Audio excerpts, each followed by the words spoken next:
Acara kaji tiru dari RSUD Palangkaraya ke RSUD Dr. Haji Amin Tahunan Lubuk Pakam Kabupaten Deli Serdang, Selasa 10 September 2024. Assalamualaikum warahmatullahi wabarakatuh.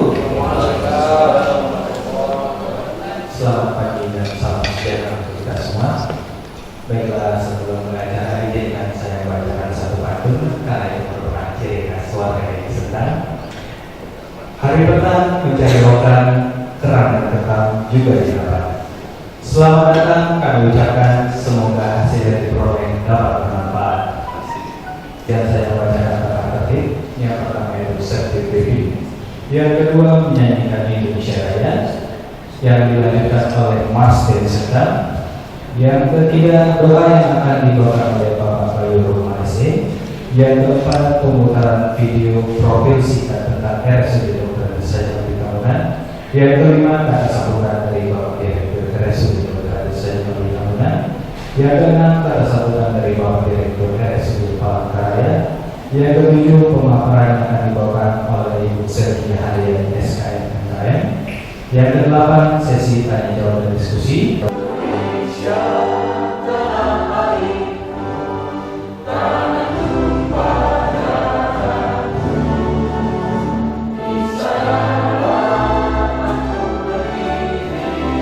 Bismillahirrahmanirrahim. Assalamualaikum warahmatullahi wabarakatuh.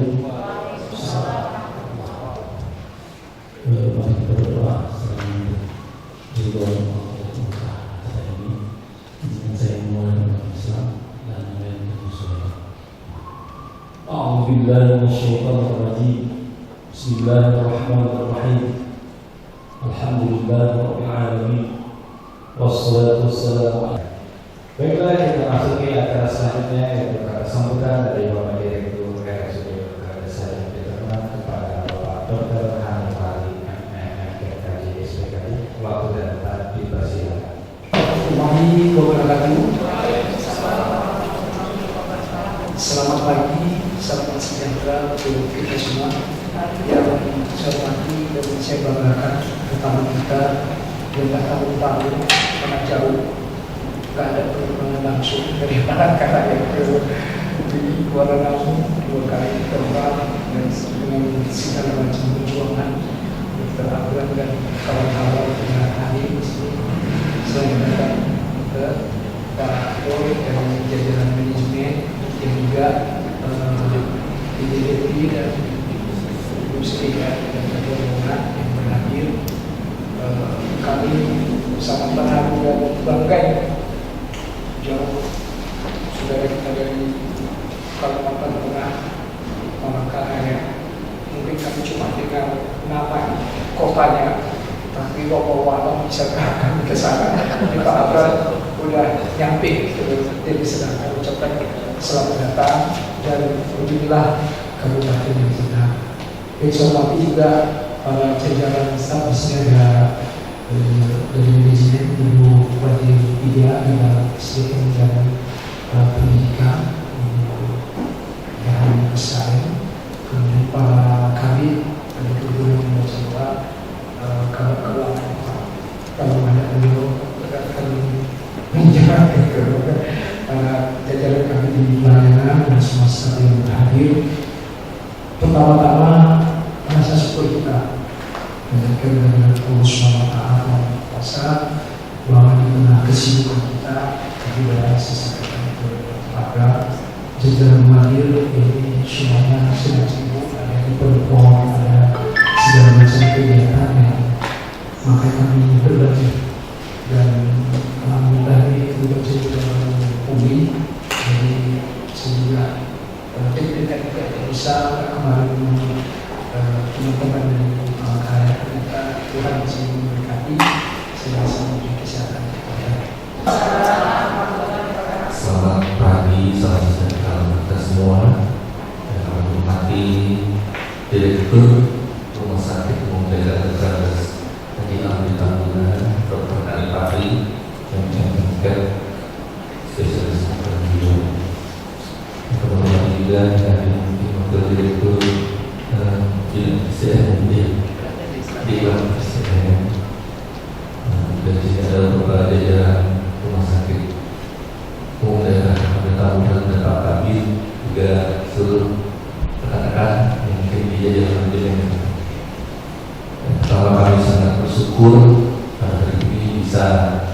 ada di Twitter. Akhirnya sampai di sini. Sebelumnya saya mungkin memperkenalkan diri. Kami, nama saya Dr. Abraham Sidimasis, saat itu diamankan sebagai Direktur Rumah Sakit Umum Daerah Palangkaraya. Nanti saya cerita masalahnya langsung Palangkaraya. Samping saya ini ada Pak Boy, beliau ini kasih yang keperawatan. Dulu di sebelah kiri ada Ibu Devi, beliau adalah sebuah ibu. Di sampingnya ada Ibu Sri Mulia dari bagian perencanaan kami. Seusianya kalau yang hadir bersama kita di sini adalah Bapak Asisten Administrasi Pemerintahan Pak Alman Pak Pahan. Jadi sebenarnya orang sini beliau latar belakang hukum Dr. Pak Pahan Pak. Terus saat ini sedang di Bandara Soekarno-Hatta, jadi beliau mungkin belum sempat ke sini karena rencananya kami pulang dari sini juga besok akan ke rumah sakit sama sore. Nah, belajar jadi kami mengira kami belajar berkumpul. Nah, kenapa kami sampaikan seperti ini? Untuk bisa memberikan profil rumah sakit kami sedikit cerita saja. Kota Palangkaraya sendiri itu adalah ibu kota dari provinsi Kalimantan Tengah. Jadi mungkin kalau Bapak Ibu saya dengar sebelumnya itu dulu digadang-gadang jadi ibu kota negara sebenarnya. Wacana oleh Pak Soekarno dulu adalah Palangkaraya, tapi sepertinya yang terpilih adalah Pasir yang ibu kota negara, dan kita sekarang jadinya katanya sih penyangga gitu.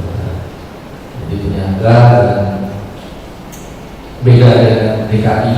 Kalau DKI penyangganya Bogor dan sebagainya, kalau kami ke Pasir itu 400 km, jadi 12 jam. Nah, kenapa kami katakan itu? Karena memang Pulau Kalimantan termasuk salah satu pulau terbesar di dunia. Wilayah Kalimantan Tengah sendiri, kalau dihitung, itu luasnya wilayah Kalimantan Tengah saja adalah 1,5 kali Pulau Jawa. Kalimantan Tengah saja. Sedangkan luas kota Palangkaraya itu adalah 4 kali DKI. Nah, jadi sangat luas antara kecamatan kabupaten yang jauh. Ya, yang kenyataan yang ada adalah penduduk kami sangat sedikit. Dengan luas 4 kali DKI itu penduduk kami hanya 250.000 jiwa, bukan kata jiwa. Jadi sangat kecil. Tadi saya dengar dokter bilang kalau di sini saja 100.000 ya, tapi kalau di satu kabupaten mungkin 2 juta. Jadi sangat jauh. Nah, saya perlu cerita juga. Kebetulan di Palangkaraya ini, selain saya dapat amanah jadi direktur, kami juga dapat amanah jadi ketua versi Kalteng. Jadi versi itu melalui Arsada sama Arsi. Arsada adalah Asosiasi Rumah Sakit Daerah, Arsi Asosiasi Rumah Sakit Swasta. Nah, kami di sana itu di kota yang luas, wilayahnya sangat luas, tapi juga sedikit, itu ada 12 rumah sakit. Saya mengira dulu itu adalah suatu ukuran karena pengen jadi ibu kota, jadi pada banyak yang ngomong masalah kan bisnis yang investasinya nggak sedikit. Ternyata setelah Bapak terbangun yang bangun di sana. Nah, sehingga salah satu mimpi kita juga, karena kita ini kan di tengah-tengah, kita bisa mengambil suatu daerah yang lokasinya di laut atau di pelabuhan, biasanya akan lebih maju. Contoh kalau di Pulau Jawa itu Jakarta, Semarang, Surabaya itu akan lebih maju dibandingkan Bandung dan Jogja. Tapi Bandung dan Jogja pintar, mereka bangun sekolah yang banyak, orang pendidikan, orang teruang di situ. Nah, kita ini kurang lebih sama, di tengah-tengah jauh dari laut. Dan memang positifnya kita minim bencana yang nggak ada gunung berapi, kami relatif datar dan tidak ada banjir jauh dari tsunami, jadi relatif aman. Tapi itu tadi PAD kami hanya mengandalkan sektor aja. Nah, intinya dulu dahulu kami versi itu menginginkan sebenarnya Gimana kalau bangun di sana karena punya modal rumah sakit itu hospital tourism. Jadi nanti kalau orang sekarang tahu pengen, nah nanti di IKN kalau sakit berobat mana tapi harus punya iklan. Saya bilang itu ke masing-masing rumah sakit ya, punya keunggulan. Ini jantung di mana, kanker di mana, dan lain-lain. Nah kami sendiri rumah sakit kota ini ya cukup miris loh, ada 14 kabupaten kota di Jawa Tengah. Kami paling terakhir memiliki rumah sakit daerah. Nah ini yang tragis memang kalau suatu daerah itu berada satu tempat dengan provinsi di daerah Medan. Kami punya rumah sakit umum daerah di provinsi namanya Luis Silvanus. Orang dulu tahunya hanya ini, dan kami terlena banyak kabupaten pemekaran sudah dulu punya rumah sakit. Nah kami mudah-mudahan tanggal 27 September 2024 ini baru berumah sakit yang kelima.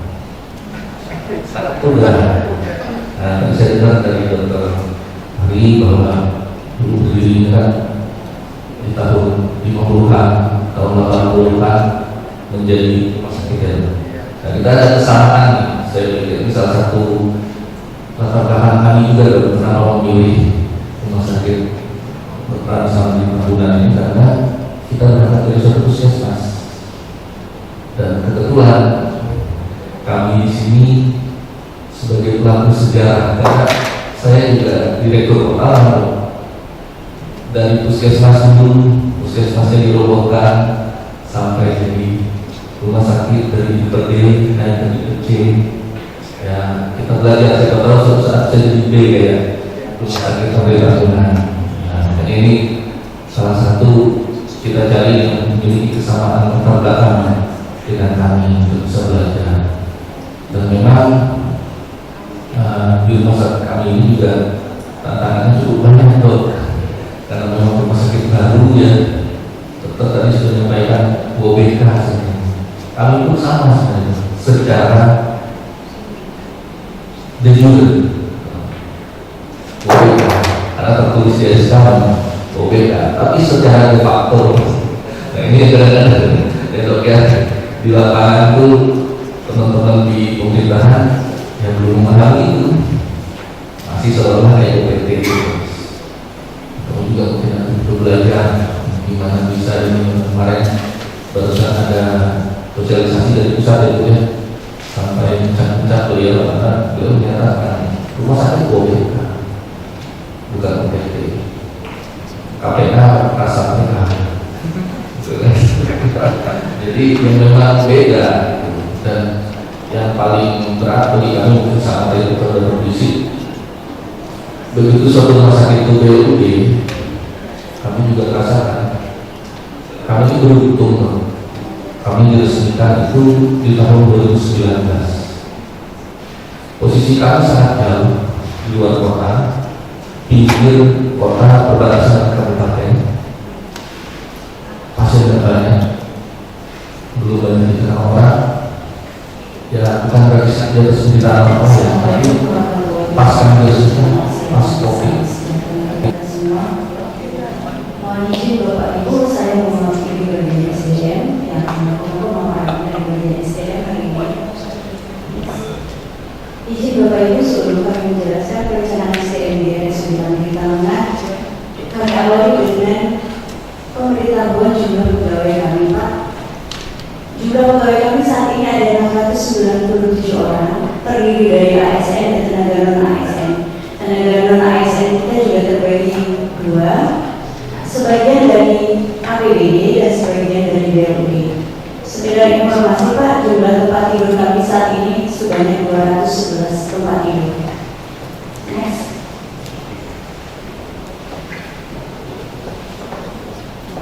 Untuk perencanaan SDM RSUD di tahunan kita ada dua. Yang pertama adalah perencanaan kebutuhan sumber daya manusianya, di mana perencanaan SDM ini adalah proses strategis yang bertujuan untuk mengidentifikasi dan merencanakan kebutuhan rumah sakit terhadap SDM yang kita butuhkan sesuai dengan pelayanan kita. Yang kedua, jika kita sudah memiliki SDM, maka rencana selanjutnya adalah melakukan pengembangan kompetensi SDM yang ada untuk mendukung jalannya pelayanan yang kita inginkan. Next.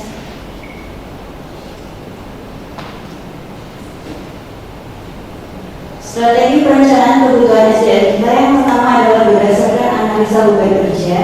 Jadi analisa beban kerja ini kita lakukan. Kebetulan saat ini kita memiliki aplikasi e-kinerja yang diinput oleh setiap pegawai setiap harinya, dan di setiap akhir bulan itu kami lakukan rekapitulasi. Jadi dari situ kami mengetahui beban kerja dari masing-masing pegawai di unit kerjanya, apakah masih ada kekurangan tenaga atau tidak. Yang kedua adalah berdasarkan perencanaan pengembangan pelayanan. Misalnya tahun ini kami akan membuka layanan untuk kantor. Jadi di tahun kemarin kami sudah merencanakan untuk SDM yang akan dilibatkan dalam pelayanan kantor, baik dokternya, baik bidang farmasinya maupun perawatnya. Dan tahun ini kami sudah melakukan terhadap tenaga kesehatan tersebut. Next. Ini adalah poin yang kedua, yaitu pengembangan kompetensi. Pengembangan kompetensi yang dilakukan di rumah sakit ini ada beberapa. Yang pertama itu adalah pendidikan secara formal, jadi diberikan izin belajar kepada pegawai yang ingin melanjutkan studinya, baik secara mandiri maupun beasiswa. Yang kedua adalah pelatihan teknis kesehatan. Yang ketiga pelatihan kesehatan penunjang kinerja organisasi. Yang keempat seminar, webinar, workshop, dan in-house training dan sosialisasi. Izin Bapak Ibu ingin menyampaikan, kebetulan tanggal 6 Agustus kemarin kami sudah mendapatkan sertifikat akreditasi sebagai penyelenggara pelatihan bidang kesehatan dari Kemenkes. Mohon izin, mungkin dalam beberapa waktu dekat kami akan mengadakan pelatihan. Jika berkenan, kami ingin sekali memberikan informasi di awal, mana tahu nanti ada pelaksanaannya dan ada tenaga medis atau tenaga kesehatan yang ingin mengikuti pelatihan, kami persilakan. Yang pastinya melalui pelatihan sehat, tapi informasinya nanti bisa kami berikan melalui via WA. Baik, next. Dalam proses perencanaan SDM pastinya ada hambatan yang kami alami. Yang pertama adalah anggaran, di mana dalam perencanaan SDM ini pada saat yang berkurang dipertimbangkan secara hati-hati oleh manajemen sehingga memerlukan waktu untuk realisasi pembunuhannya.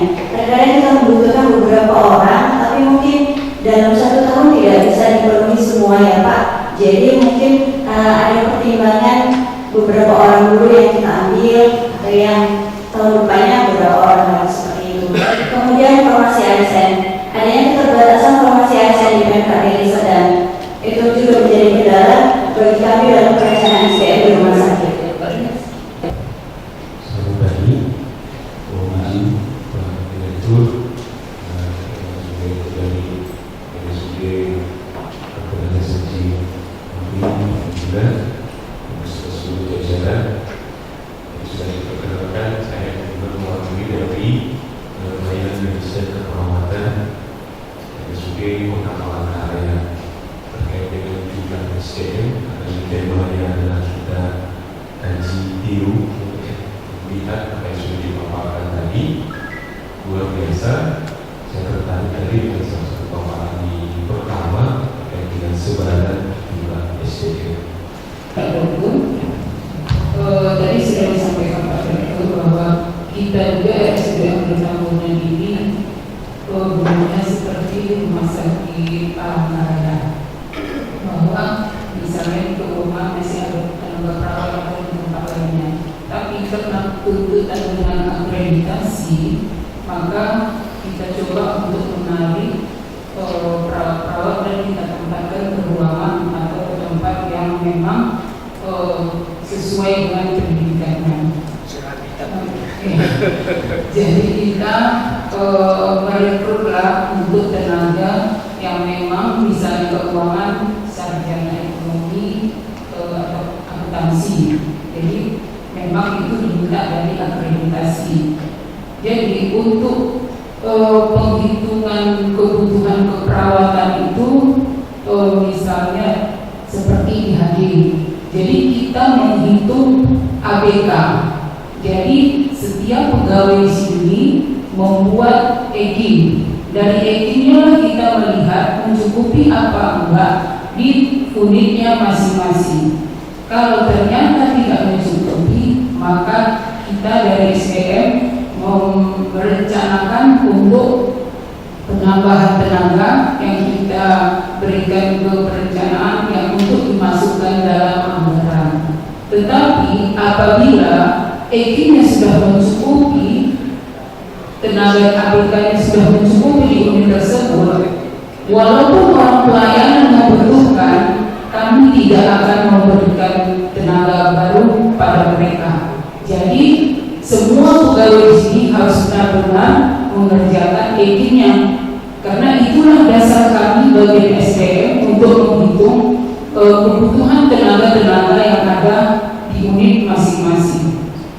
Jadi seperti itulah Pak yang kami lakukan. Jadi kalau sudah cocok, kami tidak menambah, tapi kalau masih kurang di EKI-nya, kami menghitung di ABK ternyata kurang, maka kami akan menambah tenaga tersebut. Ini adalah jasa pelayanan yang kami berikan kepada 697 pegawai yang ada di rumah sakit ini dengan kategori yang mungkin jasa pelayanannya itu berbeda-beda di setiap unitnya maupun unit administrasi lain, berbeda administrasi. Terima kasih Bu. Di sini saya sangat apresiasi sekali. Tidak salah kalau kami dari RSUD Palangkaraya untuk belajar ke sini. Jadi sebarannya juga sesuai dengan income dan terus pembagiannya. Jadi rumah sakit orang luar, kalau itu hanya dokter, perawat, tidak. Jadi di sini juga kita bergerak di bidang lainnya, sehingga sumber daya ini juga tidak kalah tinggi. Ini jadi luar biasa.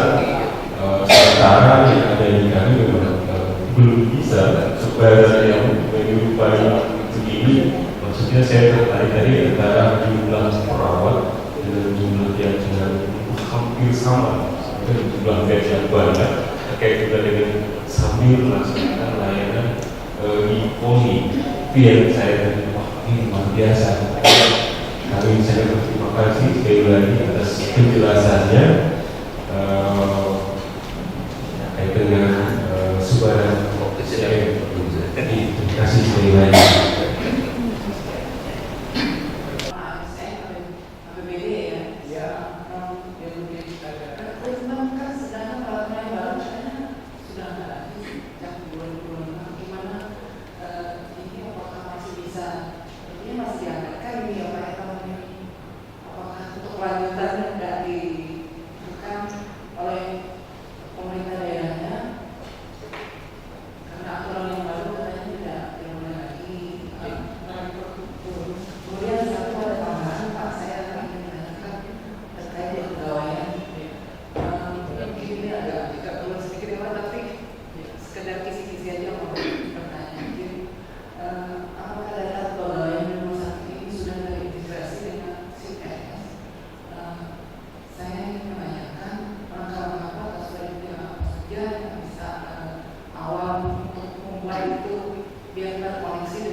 Secara pembiayaan dan secara sistem dari kami di perencanaan di jajaran Komisi 1 dan juga di keuangan di jajaran Komisi 1, saya sudah coba seluruh itu gak ada masalah.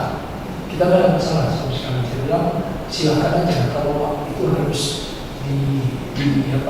harus dilaksanakan.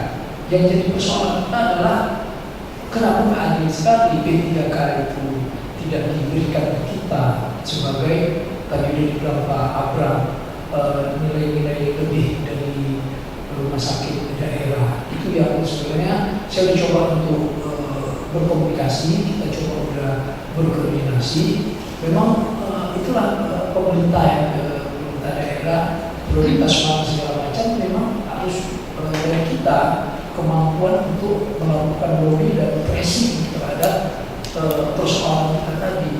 Jadi saya ke teman-teman selalu saya bilang di SDM, ini pahlawan-pahlawan kopi, mereka berjuang selama kopi, plus mereka juga bersekian tahun. Sebenarnya sama ayah mereka untuk di P3K, Dan kalau memang ada apa ya, saya kan ada masalah selama pembiayaan dan keuangan kita mencukupi.